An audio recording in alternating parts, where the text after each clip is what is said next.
Time पे ना पता चले तो इलाज जो है डिलीवरी का जो तरीका है वो भी गलत हो सकता है, जिससे बच्चेदानी फटने का ख़तरा हो सकता है, बच्चे के मरने का ख़तरा होता है। दौरान हमल माँ को आने वाले बच्चे के बारे में भी बताया जाता है कि आने वाले बच्चे के साथ वो क्या करेंगी, मतलब ये कि उसको उसकी सेहत का कैसे ख्याल रखेंगी। फिर माँओं को बताया जाता है कि बच्चों की वैक्सीनेशन बहुत ज़रूरी है। पैदाइश के बाद बच्चों को वैक्सीनेशन सेंटर्स का बताना होता है कि भाई जहाँ पर बच्चों का रेगुलर आप टीके लगा सकते हैं। बिस्मिल्लाहिर्रहमानिर्रहीम। मेरा नाम प्रोफेसर डॉक्टर सदाकत जबीन है।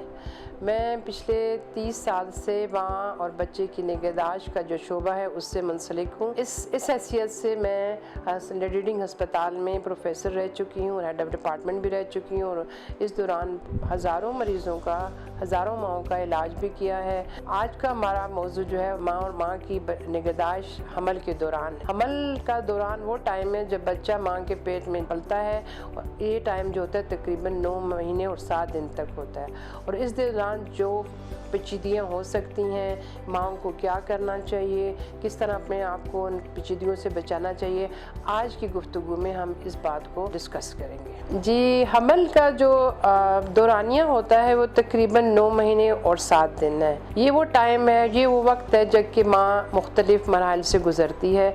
अगर इस वक्त माँ की सही निगहदाश्त ना की जाए तो इसका असर माँ और बच्चे दोनों पे पड़ता है, जो कि ख़तरनाक भी हो सकता है। ख़तरनाक इस सेंस में कि माँ की या बच्चे की मौत भी हो सकती है। तो सारी कॉम्प्लिकेशंस को बचाने के लिए, सारी कॉम्प्लिकेशंस को बर वक्त मालूम करने के लिए मुसलसल बाकायदगी के साथ मुआयना माँ का और बहुत ज़रूरी है, जिसको हम एंटीनेटल केयर कहते हैं अपनी ज़बान में।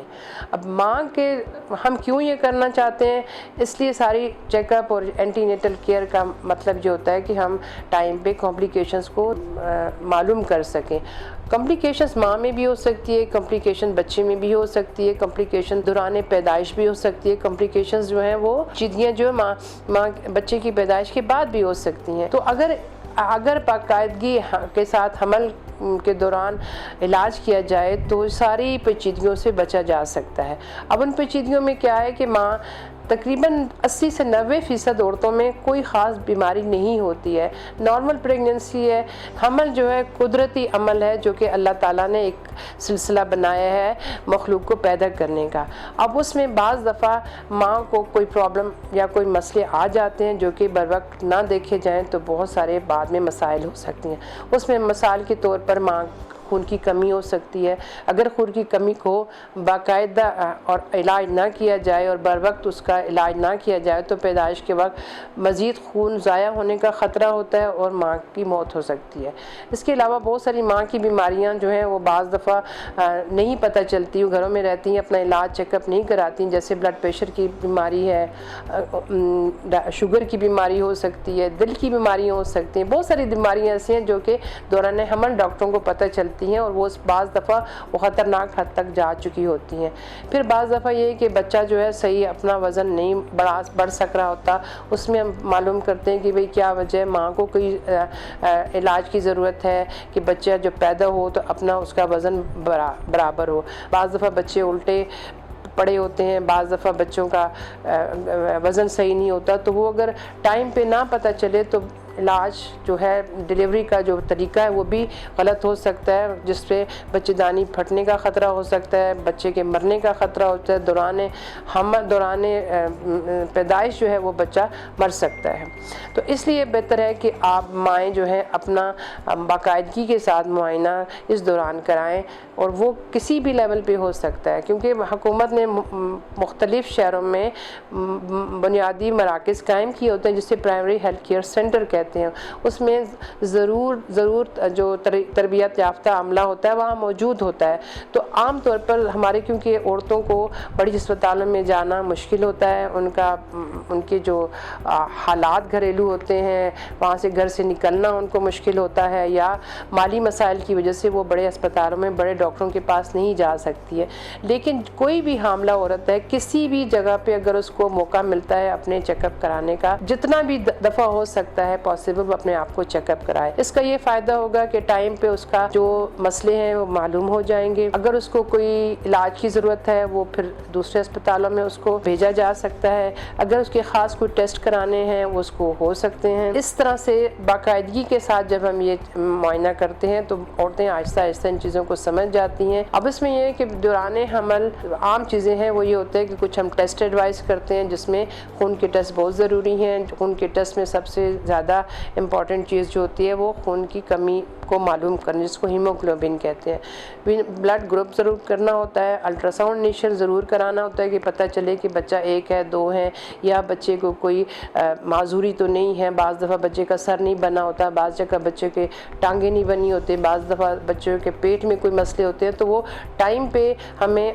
अर्ली पता चल जाता है कि बच्चे में एबनॉर्मलिटीज़ हैं कि नहीं है। सिंपल टेस्ट होते हैं जिससे बाज़ में मसलों से बचा जा सकता है। फिर इसके अलावा इस दौरान माँ को बाकायदगी के साथ हिदायत दी जाती हैं। और सबसे ज़रूरी हिदायत जो है वो उसके खुराक के बारे में। माँ अपनी खुराक को अगर बेहतर रखेगी तो ख़ुद भी सेहतमंद रहेगी और अपने बच्चे को भी सेहतमंद रखेगी और कॉम्प्लिकेशन से भी बचती रहेगी। खुराक में सबसे ज़्यादा ज़रूरी जो है वो प्रोटीन डाइट है, जिसमें आप दालें भी खा सकती हैं, जिसमें आप अगर आप ले सकती हैं गोश्त है, मुर्गी है और सबसे ज़्यादा ज़रूरी दूध है। इवन अगर आप नहीं भी ले सकती, सब्ज़ियाँ जो है, सब्ज़ियों में भी बहुत सारी चीज़ें ऐसी हैं जो कि खून को बनने में मदद देती हैं और माँ की सेहत को अच्छा रख सकती हैं। इसके अलावा जो है माँ दौरान हमल जो है आराम बहुत ज़रूरी है। हमारी माएँ जो है घरों में सुबह से शाम तक काम में लगी रहती हैं और उसके जो है अपनी खुराक का ख्याल नहीं रखती हैं, थकावट हो जाती है। इससे माँ की सेहत पर बहुत बुरा असर पड़ता है। फिर जो होता है माँ को हम बास सिंपल एक्सरसाइजेस भी बताते हैं कि भाई कमर का दर्द आम तौर पर ख़वातीन में बहुत ज़्यादा होता है। मामूली सी सिंपल सी एक्सरसाइज बताने से और मामूली सी हिदायत देने से इनकी जो छोटी मोटी तकालीफ हैं वो उससे बच सकती हैं और दवाइयाँ लेने से भी बच सकती हैं। इसके अलावा हम दौरान हमल माँ को आने वाले बच्चे के बारे में भी बताया जाता है कि आने वाले बच्चे के साथ वो क्या करेंगी, मतलब ये कि उसको उसकी सेहत का कैसे ख्याल रखेंगी। दूध पिलाने का माँ को बताया जाता है कि भाई अपना दूध पिलाना बहुत ज़रूरी है क्योंकि उसके फ़ायदे बहुत सारे हैं और बोतल फीडिंग के नुकसानात बहुत ज़्यादा हैं। फिर माँओं को बताया जाता है कि बच्चों की वैक्सीनेशन बहुत ज़रूरी है। पैदाइश के बाद बच्चों को वैक्सीनेशन सेंटर्स का बताना होता है कि भाई जहाँ पर बच्चों का रेगुलर आप टीके लगा सकते हैं। फिर जो है अगली प्रेगनेंसी के बारे में वक्फे करने के बाद भी के बारे में भी इसी टाइम पे बताया जा सकता है कि आने वाली प्रेगनेंसी को वो कैसे प्लान करे। उसमें वक्फा करना चाहती है, थोड़ा वक्फा करना चाहती है, ज़्यादा वक्फा करना चाहती है।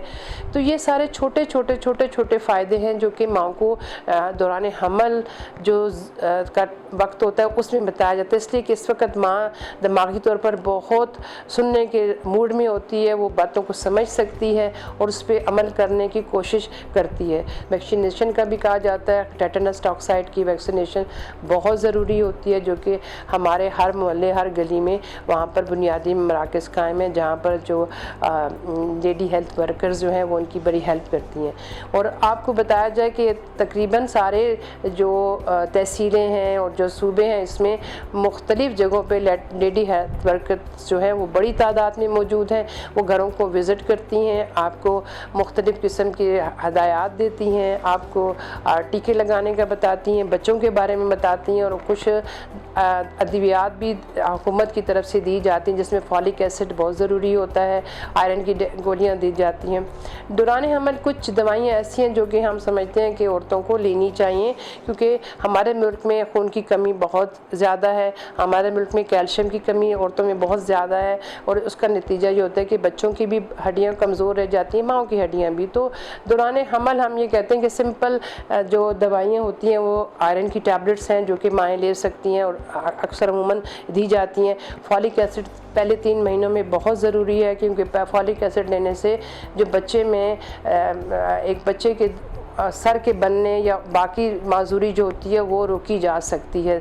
तो वो फॉलिक एसिड एडवाइस की जाती है पहले 3 महीनों में। कैल्शियम और विटामिन डी की सप्लीमेंट एडवाइस किए जाते हैं क्योंकि हमारे मुल्क में कैल्शियम और विटामिन डी की लोगों में माँओं में बहुत कमी पाई जाती है। तो ये छोटी छोटी चीज़ें हैं, छोटी छोटी हिदायत हैं जो कि माँ को बड़े आसान तरीके से दी जाती हैं और उस पर अमल करना भी बड़ा आसान होता है। तो अगर हमारी माएँ जो हम हामिला हैं, चाहे वो पहली प्रेगनेंसी है, चाहे वो दूसरी है या पाँचवीं है या छठी है, वो अपना ख्याल ज़रूर रखें, अपने आप का रेगुलर चेकअप करवाएं। जो जहाँ पर भी अवेलेबल उसको अवेलेबिलिटी है वो वहाँ पर अपने आप को चेक कराएं। डॉक्टर जो हिदायत देता है उस पर या देती है उस पर उसको अमल करना चाहिए। जो टेस्ट एडवाइस किए जाएँ वो बाकायदगी से कराएँ, जो दवाइयाँ एडवाइस की जाएँ वो बाकायदगी से लें। अगर ये सारी चीज़ों पर अमल करेगी तो इंशाअल्लाह माँ की सेहत भी ठीक रहेगी और बच्चा होने वाला बच्चा भी तंदुरुस्त होगा। इस वीडियो को बनाने का मकसद ये था कि हमारी माएँ बहनें जो कि हामला हैं इस वीडियो से उनको मुफीद मशवरे मिल सके, ताकि वो अपनी और अपने आने वाले बच्चे की अच्छी तरह से निगहदाश्त कर सके।